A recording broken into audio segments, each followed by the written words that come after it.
বাংলাদেশ এবং পাকিস্তানকে সারা পৃথিবীর মানচিত্র থেকে আমরা মুছিয়ে দেব। বজরং দল হুঁশিয়ার করছে বাংলাদেশ পাকিস্তানকে। এবং আবারও বলছি, ভারতবর্ষ থেকে যারা পাকিস্তানের প্রেমী, যারা পাকিস্তানের গুণগান গাইছে, যারা গাইছে বাংলাদেশের গুণগান, তাদেরকে বলে রাখছি, বজরং দল থেকে হুঁশিয়ার দিয়ে দিচ্ছি। শাহ জাফর ইকবাল একটা স্কেল বাইর করেছিল, মুক্তিযুদ্ধের স্কেল। এই দিয়া উনি রাজনীতির সত্য মিথ্যা বিচার করতেন আর কি। ইদানিক নতুন একটা স্কেল বাইর হয়েছে। এই স্কেল দিয়া আমরা বাংলাদেশে কারা কারা ইন্ডিয়ান লেসপেন্সারি করতেছে সেটা বাইর করে ফেলতে পারবো। সেই স্কেলটা কি? সবাই ভাবিচ্ছে আচ্ছা কয় না কেন দাদা, এত সহজ একটা স্কেল পামো, মেড ইজি হয়ে যাবে সবকিছু, ভালোই তো, কমু খারান। আপনি কয়েকদিন থেকে শুনতেছেন না, যখনই আমি কই বিএনপি ইন্ডিয়ার কোলে গিয়ে উঠছে, তখন বিএনপি ওয়ালারা এসে কয় জিন্দেগি বিএনপি ইন্ডিয়ার কোলে উঠতেই পারে না। ইন্ডিয়া কারে কয় আমরা তো চিনি না। এইসব অপপ্রচার করিস তুই শালার রয়্যাল এজেন্ট। তারপরে বিএনপির লোকটা মূর্খ হইলে কবে মালওয়ানের বাচ্চা, আর ডাবল ড্রপ আউট কচু খেতে হইলে কবে কাফের। কিন্তু আজকে এমন কিছু প্রমাণ দিব একেবারে সেলসেলাইয়া বুঝে যাবেন বিএনপি কার কোলে উঠিছে। শুধু তাই না, বিএনপি একেবারে খাপ মমতাজের বাপের মতো ক্ষমতায় যাওয়া আর ক্ষমতায় থাকার জন্য আওয়ামী লীগের টেমপ্লেট ইউজ করেছে। আমি গত এপিসোডে কইছিলাম ইন্ডিয়া বিএনপি বুঝাচ্ছে ইসলামপন্থীরা বাংলাদেশের শক্তিশালী হচ্ছে, দেশের মানুষ ব্যাপকভাবে ইসলামের দিকে ঝুঁকিচ্ছে, তোমরা একা সামলাইতে পারবে না, এটা খাইছে বিএনপি। এখন বিএনপি ওয়ালারা কবে ইন্ডিয়া যে বিএনপি করছে আপনি জানলেন কেমনে? আপনি কি উঠে হাজিরা ছিলেন? না ছিলাম না, কিন্তু বুঝেছি, করে বুঝেছি, এটাই শিখে দিই আপনাকে, চাইনিজ বুদ্ধি। আপনি যদি কারো ফেটে দেন না, তাহলে দেখবেন ও বাইরে হয়ে স্যাগায় হাঁটিচ্ছে। তার মানে আপনি যদি কারো স্যাগায় হাঁটতে দেখেন তাহলে বুঝবেন ওই গেছে, বুঝছাও? এইবার আসেন দেখি ইন্ডিয়ার খাস লোকেরা বাংলাদেশে কি করছে। বিএনপির সাথে বামের ঐক্য হয়েছে, বিএনপির সাথে বামেরা থাকবে, রাজপথে নাকি আন্দোলনও করবি, মাশাআল্লাহ। কিন্তু এমএম আকাশ সবচেয়ে গুরুত্বপূর্ণ কথাটা কয়ে ফেলছে ফসাদ কইরা। সে কইছে যে বিএনপি এবং বামজোট প্রতিক্রিয়াশীল শক্তিকে সুযোগ দিতে নারাজ। তো এই প্রতিক্রিয়াশীল শক্তিকে বাংলাদেশের সাধারণ মুসলমান দেখেন কি করছে। মনে হচ্ছে বিএনপি ও বামজোট উভয় বর্তমান দক্ষিণপন্থী প্রতিক্রিয়াশীল ধর্মীয় শক্তিগুলোকে আরো সংগঠিত হওয়ার সুযোগ দিতে নারাজ। এবার বুঝেছেন তো, সব ইন্ডিয়ান লেসপেন্সার এক হয়েছে। বামেরা কেন এতদিন পরে ঐক্য করে? এই যে নৌকা লাঙ্গল ধানের শীষ সব সাপেরই একই বিষ, এটা কার স্লোগান? CVV slogan. এখন বিএনপির সাথে ঐক্য করার জন্য দেওয়ানা হয়ে গেছে সিবিবি বামেরা। দেখি যাও কোন হারবাল খাইছে, কলিকাতা হারবাল খাইছে। তারা কইতো বিএনপি নিজেই মুক্ত বাজারপন্থী, বিএনপি আওয়ামী লীগের মধ্যে শ্রেণীগত কোনো পার্থক্য নাই, তারা মুক্ত বাজারে বিশ্বাস করে। করে তারা বলতো আওয়ামী লীগ বিএনপির বাইরে, জোট মহাজোটের বাইরে একটা বিকল্প শক্তি চাই। এখন কেন ঐক্য চায় বিএনপির সাথে? তারা হরতাল ডেকেছিল, মানে সিপিবি, সেটা বিএনপি হ্যাংলার মতো সাপোর্ট দিয়েছিল, প্রায় দেয়। সাপোর্ট দিলে তো ভালোই, আমাকে একজন যদি সাপোর্ট দেয় তাহলে তো ভালোই। কিন্তু সিপিবি কয় আমরা কি বিএনপির সাপোর্ট চাইছি? চাই নাই তো। রামপালে কয়লা ভিত্তিক বিদ্যুৎ কেন্দ্র নিয়ে একটা আন্দোলন করেছিল বামেরা, আমি তখন সিবিবির। তো সেই রামপাল পর্যন্ত লং মার্চে গেছি, সেই লং মার্চে বিএনপির নেতা কর্মীরাও ছিল, চান্দাও দিছে, আমি নিজে চান্দা তুলিছি বিএনপির অনেক লোকের কাছ থেকে।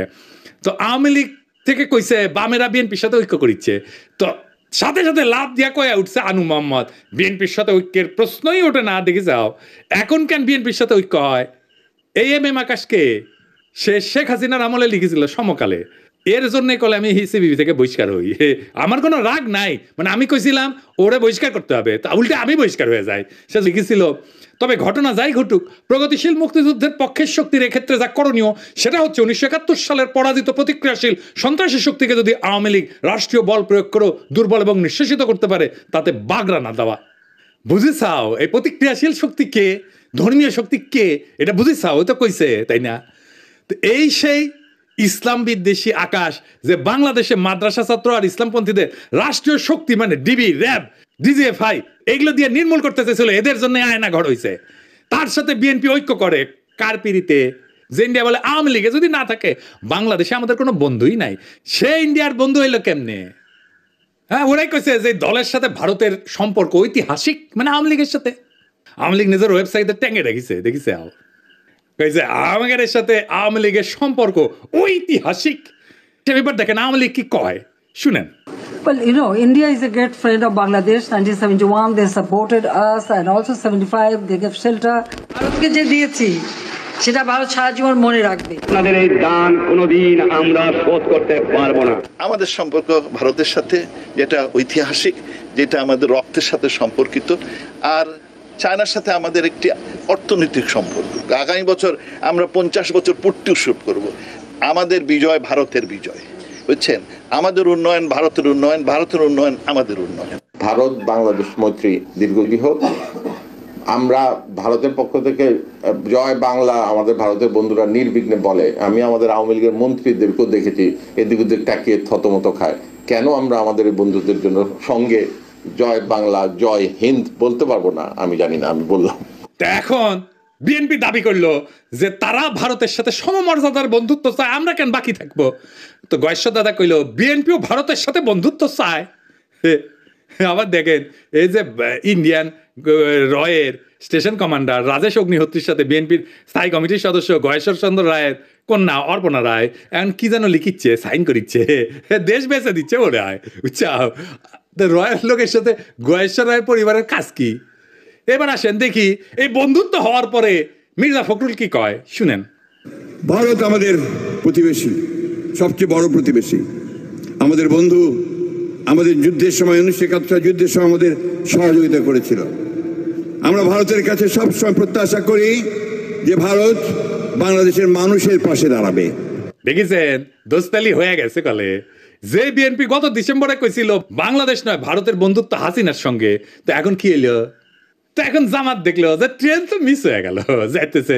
তো সেও কল সখী ধরো ধরো ধরো ধরো, আমি কি তোমার পর? তা কইল বন্ধুত্ব চাই, সহযোগিতা চাই। ভারতের প্রতি জামাতের বার্তা। ইন্ডিয়া কিছু হইলেই জামাতিরে পুন্দায়, তাও হ্যাংলার মতো। ইন্ডিয়ার প্রেম ছাড়া ওদের চলে না।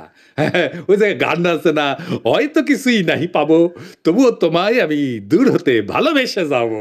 ওই দূর হতে ভালোবেসে যাবে জামাত ইন্ডিয়াকে, বুঝছাও? কিছু পাবে না। তারপরে এখন প্রফেসর ইউনূসকে মোদি কইতেছে বাংলাদেশে কোনো নির্দিষ্ট দলকে সমর্থন করে না ভারত। হ্যাঁ, এই যে ভারতের ফেও ধরা, বন্ধুত্বের ফেও ধরা, দেওয়ানা হয়ে যাওয়া ইন্ডিয়ার বন্ধুত্বের জন্য, এটা কেন? ইন্ডিয়া বাংলাদেশে এমন একটা ধারণা তৈরি করেছে যে ইন্ডিয়া ছাড়া বাংলাদেশে কেউ রাজনীতি করবে পারবে না। ইন্ডিয়ার সাথে গুড টার্মসে না থাকলে বাংলাদেশে ক্ষমতা আসা যাবে না। ইন্ডিয়া আর্মি ঢুকে দেবে বাংলাদেশে। ইন্ডিয়ার নামে কাপড় নষ্ট করে ফেলে। এরা মনে হয় যে বজরং দলের এই পান্ডার কথায় ডরে কাঁপে, বুঝেছাও? শুনেন। বাংলাদেশ এবং পাকিস্তানকে সারা পৃথিবীর মানচিত্র থেকে আমরা মুছিয়ে দেব। বজরং দল হুঁশিয়ার করছে বাংলাদেশ পাকিস্তানকে। এবং আবারও বলছি, ভারতবর্ষ থেকে যারা পাকিস্তানের প্রেমী, যারা পাকিস্তানের গুণগান গাইছে, যারা গাইছে বাংলাদেশের গুণগান, তাদেরকে বলে রাখছি বজরং দল থেকে হুঁশিয়ার দিয়ে দিচ্ছি, আগামী দিনে তোমরা কিন্তু এই ভারতবর্ষকে ছাড়ো, এই ভারত মাতাকে তোমরা ছাড়ো, হাতে অস্ত্র তুলে রাখুন। পাকিস্তানকে কড়া ভাষায় জবাব দিতে হবে। অথবা ওই গদি মিডিয়ারে রংপুর হাসি টাঙ্গান কেইটা নেওয়ার গল্প শুনে ডরায়। এই ভারত মাতাকে তোমরা ছাড়ো, হাতে অস্ত্র তুলে রাখুন। পাকিস্তানকে কড়া ভাষায় জবাব দিতে হবে। অথবা ওই গদি মিডিয়ারে রংপুর হাসি টাঙ্গান কেইটা নেওয়ার গল্প শুনে ডরায়। बांग्लादेश का ये वाला जो राज्य है इसका नाम है रंगपुर। ये रंगपुर जो है, अगर ये कब्जा हो गया रंगपुर जगह तो काम खत्म हो गया। अगर हम इसको कब्जा कर ले तो ये पूरा बराबर हो जाएगा। हमारा जो पतला गर्दन था चौड़ा हो जाएगा। अब मोहम्मद यूनुस ये सब चीजों को समझो, वरना अगर ये कब्जा कर लिए तो कहानी खत्म हो जाएगा। চট্টগ্রাম যদি ভারতে চলে আসে তাহলে কিন্তু বাংলাদেশের জন্য শুধু নয়, গোটা পৃথিবীর যারা বে অফ বেঙ্গল বা বঙ্গোপসাগরকে দখল করার চেষ্টা করছেন তাদের জন্য ভয়ঙ্কর চিন্তার কারণ হবে। মালদ্বীপে কি হোকাসাইটা মুইজু ক্ষমতা এসেছিল? নেপালে কি খড়গা প্রসাদ শর্মা ওলি ও কি ইন্ডিয়ার হোকাসাইটা ক্ষমতা এসেছিল? শ্রীলঙ্কায় কি অনুরা কুমার দেশনায়কা ইন্ডিয়া তেলায় তেলায় ক্ষমতা এসেছে? এই ছোট ছোট দেশগুলা ভারত বিরোধিতা নির্বাচনী ম্যানিফেস্টোতে দিয়ে যদি ক্ষমতা আসতে পারে, তাহলে বাংলাদেশের রাজনৈতিক দলগুলো ডরায় কেন? প্রত্যেকটা রাজনৈতিক দল ইন্ডিয়া জন্য উন্মুখ হয়ে থাকে কেন? তাইলে যারা মনে করে ইন্ডিয়ার চাটলে বাংলাদেশের রাষ্ট্র ক্ষমতা আসা যাবে না, তো রাজনীতি করেন না, বাংলাদেশে ভোটে দাঁড়ায়েন না। বাংলাদেশে ভারতীয় আধিপত্যবাদের অবসান যার ভোটের প্রতিশ্রুতির 1 নাম্বার প্রতিশ্রুতি না হবে, তাদের ভোটের ক্যাম্পেইন শুনবেন না, ওই ক্যান্ডিডেটের এলাকা ঢুকতে দিবেন না। এই ইন্ডিয়া সিপিবিরে ঢুকাইছে বিএনপির কান্দে চেপা ইন্ডিয়ান এজেন্ডাগুলো বাস্তবায়ন করতে। যেই সিপিবি অভিন্ন গোয়েন্দা রিপোর্টের উপরে ভিত্তি কইরা সিপিবির দলীয় পত্রিকা একতায় বর্ষা বিপ্লবের সময় প্রচার করেছিল ফ্যাসিবাদ অনুরাগী নানা ধরনের তথ্য বিশ্লেষণ, বিবরণ, ব্যাখ্যা এবং বিবৃতি। যখন গণ অভ্যুত্থান বিপ্লব চলেছিল তখন পুরা জুলাই মাস এবং আগস্টের 5 তারিখ পর্যন্ত একতা সংগোপনে নীরবে তাদের গণবিরোধ এবং নিন্দনীয় কার্যক্রম চালায় গেছে। আর এখন এই প্রগতিশীল হওয়ার ইন্ডিয়ান লাইনে বিএনপি নামিছে। এম এম আকাশে বক্তব্যটা কবে দিছে জানেন? 28 জানুয়ারি 2025-এ। আর সেইটা পইরা মুগ্ধ হইয়া অসল মালদের নিয়ে স্বপ্নে বিভোর বিএনপির জীর্ণ বৃদ্ধ নেতারা প্রগতিশীল হওয়ার একটা লাইন পেয়ে গেছে, ঝাঁপায় পড়েছে তাদের দিকে। পতিত ফ্যাসিস্ট হাসিনার শাসনামলে যখন খুনিদের জুলুম নির্যাতনের বিরুদ্ধে লড়াই করাটা ছিল প্রধান কর্তব্য, তখন নিপীড়নকারীদের দোসর এম আকাশের ভূমিকা ছিল ঘৃণ্য দালালির। 2018 সালের পর থেকে বামপন্থীদের মধ্যে থেকে যখনই কোনো আন্দোলন নিয়ে কেউ আগাইতে চেয়েছে তাদের বিরুদ্ধে নামছে নিন্দা এবং কুৎসা রটাইছে এই আকাশ, দিবালক সিংহ এবং চট্টগ্রাম পোর্ট লুণ্ঠনকারী মাহবুব জামান। সিপিবির মধ্যে ফ্যাসিস্ট বিরোধীদের এরা ট্যাগ দিত A to Z ঐক্যপন্থী হিসাবে। খুনি হাসিনা সরকার ফেলার জন্য এরা বিএনপি জামাতের সাথে ঐক্য করতে চায়, এই অভিযোগ তুলে সিপিবিতে তাদের রাজনৈতিক প্রতিপক্ষকে কোণঠাসা করা হইতো।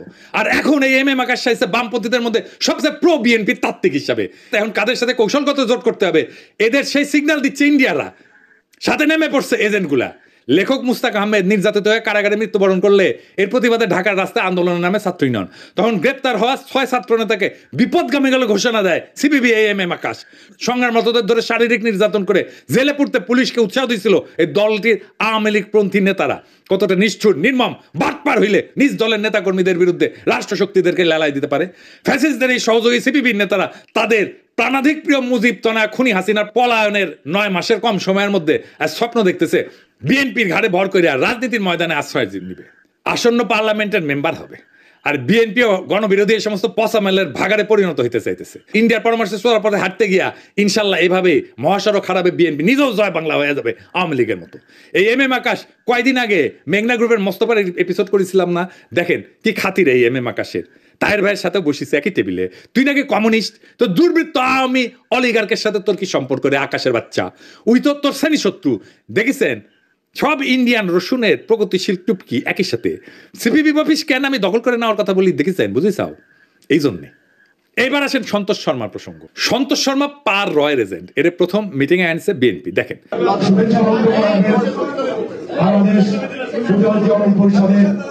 সাধারণ সম্পাদক বিশিষ্ট সাংবাদিক সন্তোষ শর্মা, সন্তোষ শর্মা শুভেচ্ছা বক্তব্য রাখবেন।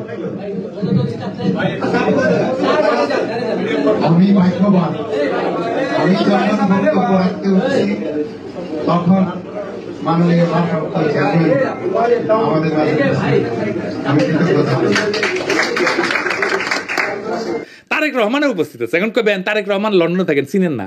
একবার না একাধিকবার সন্তোষ শর্মাকে তারেক রহমান মিটিং এ ছিল। এই দেখেন, আবার দেখেন। মাননীয় ভারপ্রাপ্ত চেয়ারম্যান, আমি গত দিনের ন্যায় আজকেও ভাগ্যবান যে আমার বক্তৃতার সময় আপনাকে পেয়েছি, সেজন্য কৃতজ্ঞতা জানাচ্ছি। মাননীয় ভারপ্রাপ্ত চেয়ারম্যান, আপনাকে বাংলাদেশের সনাতনী সম্প্রদায় এবং বাংলাদেশ পুজোজ্জীবন পরিষদের লক্ষ লক্ষ নেতা কর্মীর পক্ষ থেকে বিজয়ার শুভেচ্ছা জানাতে চাই। কালবেলার প্রকাশক এখন কে জানেন? কালবেলার প্রকাশক এখন বিএনপি। নুরুদ্দিন অপু তারেক রহমানের সাবেক এপিএস, এই কালবেলার প্রকাশক এখন সে। সন্তোষ শর্মা বিএনপির কর্মচারী, এখন রয়্যাল এজেন্ট হয় বিএনপির কর্মচারী। বিএনপি যদি এরপরও বলে ভারতের সাথে আমাদের সম্পর্ক নাই, তাইলে হবে উল্টা বিএনপি মূর্খসোদা সাপোর্টার গুলো বলে আমি নাকি রয়্যাল এজেন্ট। সন্তোষ শর্মা না, এই বিএনপি ক্ষমতায় আসলে আওয়ামী লীগের মতো আলেম পেটাবে। হারুন ইজাহার রেডি হন, আবারও আপনারে ধরবে। এম আকাশ কইছে না, বিএনপি এবং বামজোট উভয় বর্তমান দক্ষিণপন্থী প্রতিক্রিয়াশীল ধর্মীয় শক্তিগুলোকে আরো সংগঠিত হওয়ার সুযোগ দিতে নারাজ। এই বিএনপি কি জিয়ার বিএনপি? এই বিএনপি কি খালেদা জিয়ার বিএনপি? এই বিএনপিকে কি আপনারা ক্ষমতায় দেখতে চান? আপনাদের কাছে প্রশ্ন রেখে গেলাম। আমি যখন টের পাইছি বিএনপি ইন্ডিয়ার কলেজায় উঠিছে, তখন থেকে আমি প্রতিবাদ করে গেছি। আর বিএনপির নেতাকর্মীরা কয়ে গেছে বিএনপির পণ দেখে আমি আঙুল দিতেছি। দেশের স্থিতিশীলতা চাই না, আমি মবস্টার, দেশকে অশান্ত রাখতে চাই, যেন ইন্ডিয়ার সুবিধা হয়। এটার বেকুবি বলবেন না শয়তানি বলবেন। এম আকাশ যে বিবৃতি দিল বিএনপির কাউরে প্রতিবাদ করতে দেখছেন? দেখেন নাই। মানে এটা বিএনপিরও কথা, আকাশ মিছা কথা বলে নাই। এরপরে সন্তোষ শর্মাকে স্টেজে আনলোকে জামাত। দেখেন জামাত হিন্দুদের নিয়ে প্রোগ্রাম করবে, এটা জিজ্ঞেস করে নিবে না কয়েকজনকে যে কারে কারে ডাকা যায়? এইসব কথা যখন আমি বলি, বিএনপি জামাতের উভয় দলের কিছু কর্মী আছে বলে বিএনপির কি বুদ্ধি কম পড়িছে যে তোর কাছে বুদ্ধি নিবে? জামাত কয় তুই কি মজলিসে শুরার সদস্য যে তোর কাছে বুদ্ধি নিবে? তার মানে এরা আমজনতার কথা শুনবে না, আপনার আমার কথা শুনবে না।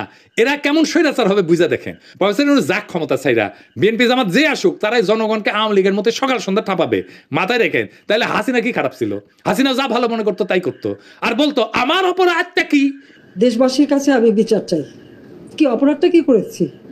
এই জন্যই বলি কিছুই বদলাবে না, যা ছিল আগের মতো তাই থাকবে। আর একটা বিএনপি শাসন পাবো, ঠিক আওয়ামী লীগের মতো শাসন হবে, এইরকম গুমখুন শুরু হবে। একইভাবে সিপিং এর মতো ঝাঁপায় পড়ে তারা এখনই আমাদের প্রোফাইলে। ক্ষমতা আসলে কি করবে সেটা দেখেন, জনগণ দেশ ওদের মাথায় নাই, ওদের মাথায় আছে ক্ষমতা। ক্ষমতা কেমনে ক্ষমতায় যাবে? আওয়ামী লীগের মতো, আওয়ামী লীগ একই সাথে প্রগতিশীল হবে, একই সাথে এমন কর্মী রাখবে যারা আমাকে রয় রেজেন্ট বলবে অথবা মালাউন বলবে, কারণ আমি তাদের রাজনৈতিক বিরোধিতা করি। আমি কয়ে দিলাম বিএনপি ক্ষমতা আসলে না, তারা আওয়ামী লীগের সাথে ডাবল দুঃশাসন দেবে, লিখে রাখেন, মিলাই নিয়েন। প্রফেসর ইউনূস যেটি পাবেন ধৈর্য করবেন, স্যার আমাদের এই আজ দহার কাছে ফেলাই যায় না। আপনি যতদিন আছেন ততদিন আমরা মানুষের মর্যাদা পাবো, সারা জীবনের সঞ্চয় হয়ে থাকবে সেটা। যতদিন পারেন থাকেন স্যার। আর কেউ যদি দ্রুত নির্বাচনের দাবি নিয়ে আসে না, আগে বিএনপির কর্মীদের কই যাবেন না আপনার আন্দোলনে, পারলে জনতার সাথে নিয়ে দিবেন দাবরানি। আমি বলে এটা একটা ফর্মুলা দিছিলাম ট্রানজিশনাল সরকার, সেটা শুনবে না তারা। বিএনপির নেতাদের দেখাইলে কইবেন পিনাকি দাদা যে ফর্মুলা দিছিল, প্রধান উপদেষ্টা প্রফেসর ইউনূস, উপপ্রধান উপদেষ্টা তারেক রহমান, আর রাজনৈতিক দল নিয়ে উপদেষ্টা পরিষদ পুনর্গঠন, এটা কেন মানতেছেন না? আমার খালি ডর প্রফেসর ইউনূস বিরক্ত হয়ে চলে যায় কিনা ক্ষমতা স্যার। এটা শুনেন কি করছে প্রফেসর ইউনূসের ক্ষমতা সম্পর্কে। এই 8-9 মাসে মানুষের ভালো খায়, মানুষের ভালো চলে, মানুষের পকেটে টাকা ওঠায়, কোনো চুরি হয় না, ডাকাতি হয় না। আমাকে হারে দরকার, আমাকে খেলা দেওয়া দরকার নাই, টাকা কিনা দরকার নাই। আজ যত বেলানে থাকবো তত মানুষের ভালো থাকবো। শুনিছেন তো? এখন ডিসেম্বরে নির্বাচন হবে, বিএনপি এমপি নমিনেশন বেচবে, মেলা বাণিজ্য হবে, তারপর টাকা টুকা ছড়া ইলেকশন করবে, সরকার গঠন করবে, বিরোধী দল হবে আওয়ামী লীগ, আর ছাগলের 3 নম্বর বাচ্চা হবে জামাত। তারপরে হারুন ইজারদেরকে আবার ধরা হবে, সন্তোষ শর্মা ইন্টারোগেশনে হাজির থাকবে। আজ এইভাবে বাংলাদেশের আকাশে জমিছে বিশ্বাসঘাতকতার ঘন মেঘ। এক সময় যে রাজনীতিবিদরা মুক্তির গান গাইছিল, আজ তারাই ভারতের দাসত্বের ঘুঁটি হয়ে নোংরা ষড়যন্ত্রের খেলা খেলিচ্ছে। বিএনপি, জামাত আর সিপিবি একে একে সবাই বর্ষা বিপ্লবের চেতনাকে পায়ে দলিত কইরা দিল্লির দরবারে মাথা নত করেছে। ক্ষমতার লোভ আর বিদেশি প্রভুদের সন্তুষ্ট করার লজ্জাজনক প্রতিযোগিতায় তারা হারাইছে নিজেদের আত্মা, বিকায় দিছে দেশের স্বপ্ন। কিন্তু বাংলাদেশ মাথারত করার জন্য জন্মায়নি। এই মাটি, এই মানুষ বর্ষার বজ্রবিদ্যুতের মতো জায়গায় উঠবে সমস্ত দাসত্বের শৃঙ্খল ছিন্ন কইরা। বর্ষা বিপ্লবের চেতনায় দীপ্ত নতুন প্রজন্ম শপথ নিছে, কোন ভারতের পদলেহনকারী এদেশের শাসন করবে না। কোন ভণ্ড সোগান আর মেকি প্রগতিশীলতা আমাদের রুখতে পারবে না। আমরা ঘুমন্ত না, আমরা কেবল ঝড়ের অপেক্ষায়। আমরা বিজয়ের জন্য আগায় চলছি, বজ্রকণ্ঠে ঘোষণা দিতে বর্ষা বিপ্লবের চেতনা অমর হোক, ভারতীয় আধিপত্যবাদের অবসান ঘটুক, ইনকিলাব জিন্দাবাদ।